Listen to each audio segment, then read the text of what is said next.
नमस्कार, सत श्री अकाल, आदाब। आप देख रहे हैं दिव्य हिमाचल टीवी और स्वागत है आपका हमारे साहित्य को समर्पित खास प्रोग्राम साहित्य रविवार में। इस कार्यक्रम में हम आपके लिए लेकर आए हैं कुछ कविताएं और गजलें जो हमारे दैनिक सांध्य टीवी शो हम पहाड़ी में पेश की जा चुकी हैं और अब आपकी मांग के अनुसार हम इनको एक एपिसोड के रूप में प्रस्तुत कर रहे हैं। इसके अलावा किताब की समीक्षा आपके लिए लेकर आए हैं और कार्यक्रम के अंत में एक लेखक की कृति खुद उनकी ही आवाज में आपको सुनाएंगे। तो देर किस बात की, आइए शुरू करें आज का साहित्यिक सफर। वो प्यार जो हकीकत में प्यार होता है, वो प्यार जो हकीकत में प्यार होता है, जिंदगी में सिर्फ एक बार होता है। निगाहें मिलते ही दिल भी मिल जाते हैं, निगाहें मिलते ही दिल भी मिल जाते हैं। ये इत्तेफाक क्या बार बार होता है। मिराज फैजाबादी साहब बड़े शायर रहे हैं भारत के ये, और उनकी जो गज़ल मैं आपको सुनाने वाला हूँ, ये बहुत से अगर आपने सिंगर अगर सुने होंगे, सूफी सिंगर जो होते हैं वो अपने कार्यक्रम की शुरुआत इस गज़ल से करते हैं और इसे वो गाने के बजाय एक तरह से गुनगुनाते हैं, है ना, बिना इंस्ट्रूमेंट्स के। क्या है देखिए, जिंदगी दी है तो जीने का हुनर भी देना, जिंदगी दी है तो जीने का हुनर भी देना, पाँव बख्शे हैं तो तौफीके सफ़र भी देना, पाँव बख्शे हैं तो तौफीके सफ़र भी देना। गुफ्तगू तूने सिखाई है, गुफ्तगू तूने सिखाई है कि मैं गूंगा था, अब मैं बोलूँगा तो बातों में असर भी देना। बहुत ही खूब। अब मैं बोलूँगा तो बातों में असर भी देना। मैं तो इस खाना बदोशी में भी खुश हूँ लेकिन, मैं तो इस खाना बदोशी में भी खुश हूँ लेकिन अगली नस्लें तो ना भटकें उन्हें घर भी देना, अगली नस्लें तो ना भटकें उन्हें घर भी देना। आखिरी शेर देखिए, जुल्म और सब्र का ये खेल मुकम्मल हो जाए, जुल्म और सब्र का ये खेल मुकम्मल हो जाए। उसको खंजर जो दिया है, उसको खंजर जो दिया है मुझे सर भी देना। बहुत ही अर्थपूर्ण। उसको खंजर जो दिया है मुझे सर भी देना। मिराज फैजाबादी साहब की गज़ल जीवनश्री कि थोड़ा डूबूंगा मगर मैं फिर तैर आऊंगा। क्या बात है। थोड़ा डूबूंगा मगर मैं फिर तैर आऊंगा, ए जिंदगी तू देख मैं फिर जीत जाऊंगा। क्या बात है। मोहम्मद अलवी साहब बड़े शायर रहे हैं भारत के। 2018 में इनका निधन हो चुका है। सबसे बड़ी बात देखिए, साहित्य के लिए इनको साहित्य अकादमी पुरस्कार से सम्मानित किया गया था। क्या तो कितने बड़े शायर हैं ये। बिल्कुल। आप यहाँ से मान लीजिए एक गज़ल इनके, दिन भर के दहकते हुए सूरज से लड़ा हूँ। क्या बात। दिन भर के दहकते हुए सूरज से लड़ा हूँ, अब रात के दरिया में पड़ा डूब रहा हूँ। क्या बात। अब रात के दरिया में पड़ा डूब रहा हूँ। अब तक मैं वहीं पर हूँ जहाँ से मैं चला हूँ, अब तक मैं वहीं पर हूँ जहाँ से मैं चला हूँ। आवाज़ की रफ्तार से क्यों भाग रहा हूँ। क्या बात। आवाज़ की रफ्तार से क्यों भाग रहा हूँ। क्या बात। रखते हो अगर आँख तो बाहर से ना देखो, रखते हो अगर आँख तो बाहर से ना देखो। देखो मुझे अंदर से बहुत टूट चुका हूँ। क्या बात। देखो मुझे अंदर से बहुत टूट चुका हूँ। क्या बात। ये सब तेरी महकी हुई जुल्फों का करम है, ये सब तेरी महकी हुई जुल्फों का करम है। एक सांस में एक उम्र के दुख भूल गया हूँ। क्या बात। एक सांस में एक उम्र के दुख भूल गया हूँ। आखिर शेर देखिए राजेश, तू जिस्म के अंदर है कि बाहर है किधर है। क्या बात। तू जिस्म के अंदर है कि बाहर है किधर है। अलवी अलवी मेरी जान कब से तुझे ढूंढ रहा हूँ। क्या बात। अलवी मेरी जान कब से तुझे ढूंढ रहा हूँ। क्या बात। मोहम्मद अलवी साहब की राजेश गज़ल कि कह रहा है शौक़े दरिया समंदर के सुकून से, कह रहा है शौक़े दरिया समंदर के सुकून से, जिसमें जितना जर्फ है उतना वो खामोश है। निर्मल असो साहब धर्मशाला के साहित्यकार, इनकी एक कविता आई है राजेश, और कविता का शीर्षक जो है घर सुन रहा है। क्या बात। अच्छी है, हमारे आसपास की घटना लगती है, घरों की बात लगती है। जी। घर अब भी उसी चाबी से खुलता, खोलते थे जिसे कभी पिताश्री। क्या बात। खोलते थे जिसे कभी पिताश्री। बदला है तो घर का सामान बहुत छंट गया, बहुत छंट गया। उनकी अलमारियों से हट गए पुराने उपन्यास रसाले, और उन्हीं के हाथ से लिखी गई डायरियाँ। क्या बात। नामकरण हो गया पिताजी का घर, अब आवास बन गया।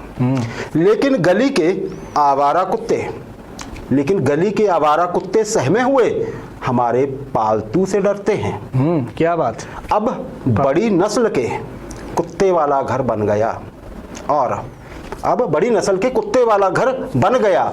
उससे खेलना और उसे खिलाना केवल शौक नहीं, नए रिश्तों का अनूठा अनुबंध घर के आटे चावल से कहीं अधिक कुत्ते की फीड आती है जब। क्या बात। हमसे ऐंठता है बड़ी नस्ल का कुत्ता, हमसे ऐंठता है बड़ी नस्ल का कुत्ता। मेहमान कक्ष खाली, मेहमान कक्ष खाली, लेकिन कुत्ते की रखवाली में पड़ोस भी डर रहा है। लेकिन कुत्ते की रखवाली में पड़ोस भी डर रहा है। अब रसोई घर में दाल चावल और मसाले उदास हैं। अब रसोई में दाल चावल और मसाले उदास हैं। डिलीवरी वाला लाता है स्वाद कई चूल्हों का। वाह क्या डिलीवरी वाला लाता है स्वाद कई चूल्हों का। सर्द गर्म रोटियां बिल में लिपटी हुई। सर्द गर्म रोटियां, स्विगी की बात है शायद, बिल्कुल बिल में या किसी भी ऐप। चलिए अच्छा आगे क्या कहते हैं। दूर से चूल्हा ठंडी आहें भरता हुआ। क्या बात। दूर से चूल्हा ठंडी आहें भरता हुआ। पिताजी की रसोई अति दरिद्र हो गई। पिताजी की रसोई अति दरिद्र हो गई, क्योंकि घर आता बाजार का खाना अमीर हो गया। वाह क्या बात। क्योंकि घर आता बाजार का खाना अमीर हो गया। क्या बात। जहां तक पड़ोसी का घर वहीं तक उसकी छत से ऊंचा हमारा भी है, उससे बड़ा कंपटीशन। उसकी छत से ऊंचा हमारा भी है, उससे बड़ा। बिल्कुल सही राजेश। आगे देखिए। बड़े कमरे और बड़ा सा सोफा, बड़े कमरे और बड़ा सा सोफा, फिर भी रोजाना अकेले में आकर बैठती है धूल। क्या बात। फिर भी रोजाना अकेले में आकर बैठती है धूल। अब धूप नहीं आती, अब धूप नहीं आती पिताजी के घर में। चारों ओर गहरे पर्दे चढ़ गए, चारों ओर गहरे पर्दे चढ़ गए।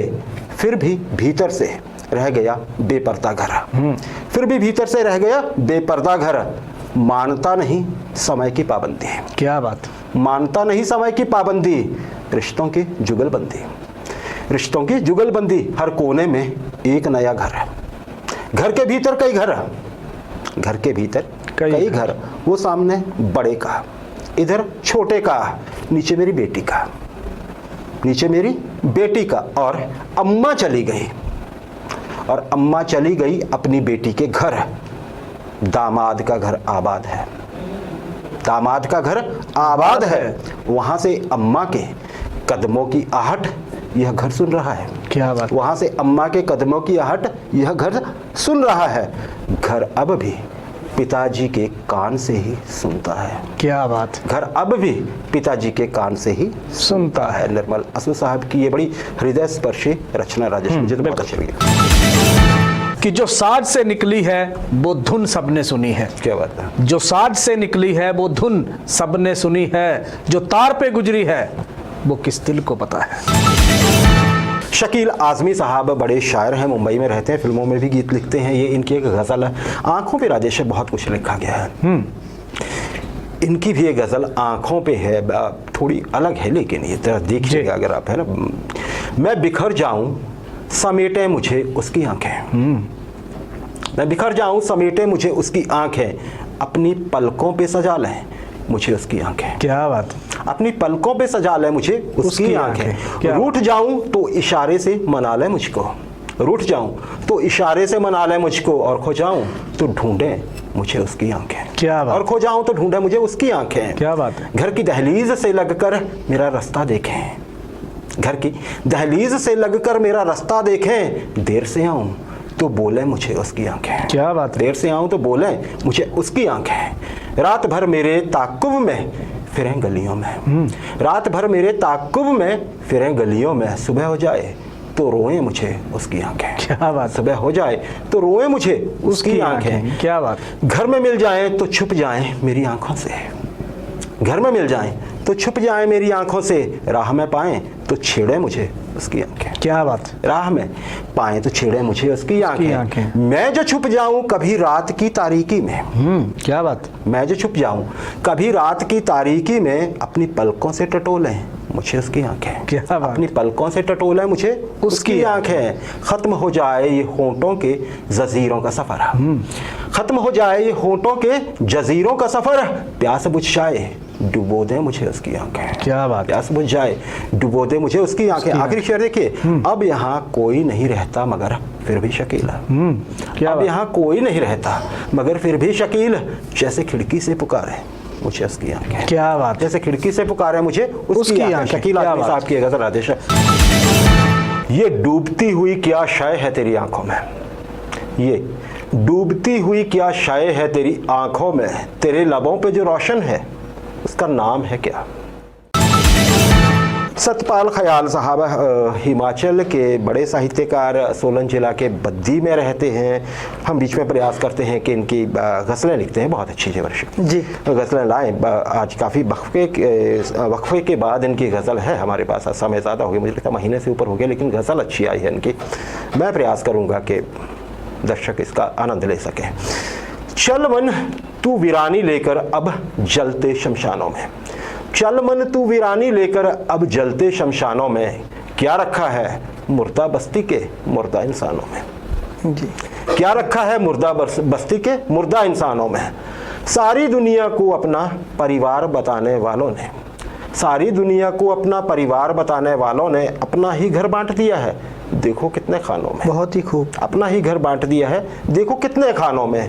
रोजी रोटी की चिंता में डूब रहे पढ़कर बच्चे, रोजी रोटी की चिंता में डूब रहे पढ़कर बच्चे, ना उम्मीदी बैठ गई है कैसे नन्ही जानों में, ना उम्मीदी बैठ गई है कैसे नन्ही जानों में। क्या बात। घंटों गपशप चलती थी घर घर में रौनक होती थी, घंटों गपशप चलती थी घर घर में रौनक होती थी, चुप सी छाई रहती है अब घर आंगन दालानों में, चुप सी छाई रहती है अब घर आंगन दालानों में। उम्मीदों से भर देती है, उम्मीदों से भर देती है तेरे आने की खबरें, उम्मीदों से भर देती हैं तेरे आने की खबरें, दस्तक देने लग जाती है धूप इन रोशनदानों में, दस्तक देने लग जाती है धूप इन रोशनदानों में। सुख तो घर की चाय की एक प्याली में मिल सकता है, सुख तो घर की चाय की एक प्याली में मिल सकता है, लेकिन उसको ढूंढ रहे हम बाजारों दुकानों में। बहुत खूब। लेकिन उसको ढूंढ रहे हम बाजारों दुकानों में। ज्यों की त्यों रहती है हालत तंगी में जीते हैं लोग, ज्यों की त्यों रहती है हालत तंगी में जीते हैं लोग। दिन अच्छे लगते हैं केवल सरकारी ऐलानों में, दिन अच्छे लगते हैं केवल सरकारी ऐलानों में। आगे देखिएगा, घर में सबका अपना कमरा लेकिन आंगन खाली है, घर में सबका अपना कमरा लेकिन आंगन खाली है, दीवारों ने बांट दिया घर देखो कितने खानों में, दीवारों ने बांट दिया घर देखो कितने खानों में। आखिरी शेर देखिए जी। खुशबू के मरने का जिम्मा मेरे सर आता है ख्याल, खुशबू के मरने का जिम्मा मेरे सर आता है ख्याल, मैंने नकली फूल सजाए थे घर के गुलदानों में। बहुत ही अर्थपूर्ण। खुशबू के मरने का जिम्मा मेरे सर आता है ख्याल, मैंने नकली फूल सजाए थे घर के गुलदानों में। सतपाल खयाल साहब की ये गज़ल उम्मीद है आप सबको बहुत पसंद आई होगी। सुभद्रा कुमारी चौहान की एक कविता है भ्रम, वो अपने दर्शकों के लिए लाए हैं। देखिए क्या लिखते थे। देवता थे वे हुए दर्शन अलौकिक रूप था, देवता थे मधुर सम्मोहन स्वरूप अनूप था, देवता थे देखते ही बन गई थी भक्त में, देवता थे देखते ही बन गई थी भक्त में, हो गई उस रूप लीला पर अटल आसक्त में। देर क्या थी यह मनोमंदिर यहाँ तैयार था, देर क्या थी यह मनोमंदिर यहाँ तैयार था, वे पधारे यह अखिल जीवन बना त्योहार था। झांकियों की धूम थी जगमग हुआ संसार था, झांकियों की धूम थी जगमग हुआ संसार था, सो गई सुख नींद में आनंद अपरंपार था, सो गई सुख नींद में आनंद अपरंपार था, किंतु उठकर देखते हूँ अंत है जो पूर्ति थी, किंतु उठकर देखते हूँ अंत है जो पूर्ति थी, मैं जिसे समझे हुए थी देवता वह मूर्ति थी। क्या बात। मैं जिसे समझे हुए थी देवता वह मूर्ति थी। और कार्यक्रम में अब आप मिलिए अंकिता से, जो आपके लिए किताब की समीक्षा लेकर आई हैं। धन्यवाद पल्लवी। आज जिस किताब की समीक्षा हम आपके लिए लेकर आए हैं उसका शीर्षक है आईना। इसको लिखा है मीना चंदेल ने। इसमें आपको मेरे हमसफर, मेरा हिमाचल जैसी अनेक कविताएं पढ़ने को मिलेंगी। इसका मूल्य है 220 रुपये। किताब का प्रकाशन हुआ है Pacific books international, Daryaganj, Delhi में। आप भी इस किताब को जरूर पढ़ें। अब आपको वापस ले चलते हैं पल्लवी की ओर। कार्यक्रम के अंत में सुनिए सोलन से अतुल कुमार गढ़खल की कृति खुद उनकी ही आवाज में। नमस्कार, मैं अतुल कुमार गढ़खल जिला सोलन से एक छोटी सी कविता लेके आपके सामने प्रस्तुत। शीर्षक है युद्ध का खेल। बम्ब, तोपे, बंदूकें, तलवारें। बम्ब, तोपें, बंदूकें, तलवारें सब तबीयत से बना रखा है।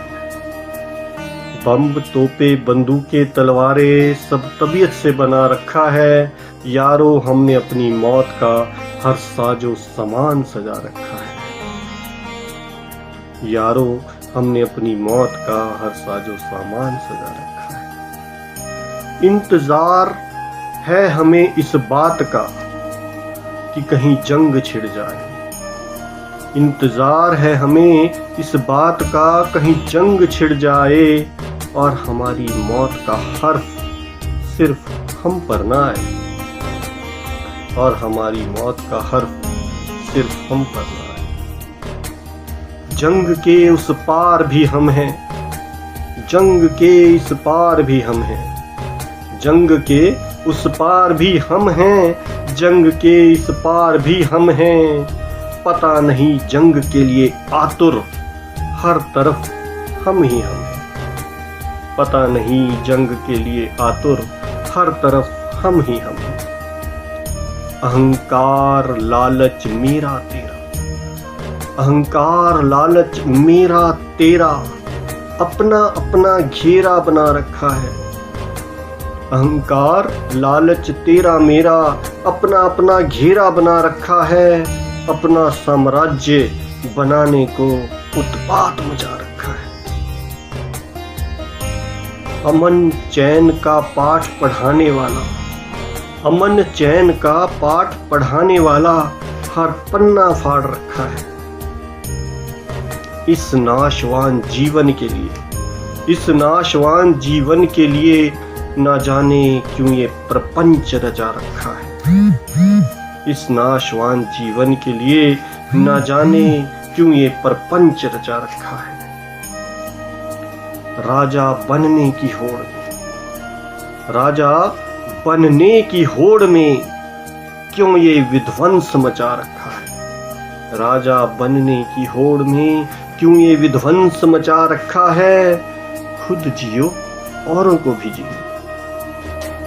खुद जियो औरों को भी जीने दो। क्यों ये युद्ध का खेल रचा रखा। साहित्य रविवार के आज के एपिसोड में बस इतना ही, लेकिन जाने से पहले आपके लिए खास संदेश। अगर आप भी लिखते हैं तो अपनी लिखी गई कविता हमें भेज सकते हैं। कार्यक्रम के अंत में स्क्रीन पर एक व्हाट्सएप नंबर दर्शाया जाएगा जिस पर आप अपनी लेखनी हमें भेज सकते हैं। अब समय है आपसे विदा लेने का। देखते रहिए दिव्य हिमाचल टीवी। नमस्कार। दिव्य हिमाचल समाचार पत्र में आज हमेशा की तरह साहित्य के लिए एक पूरा पृष्ठ प्रकाशित किया गया है। प्रतिबिंब के नाम से यह प्रस्तुति पृष्ठ नंबर 10 पर उपलब्ध है। इसे पढ़ना ना भूलें और अगर आप भी लिखते हैं तो हमें अपने लेख जरूर भेजें।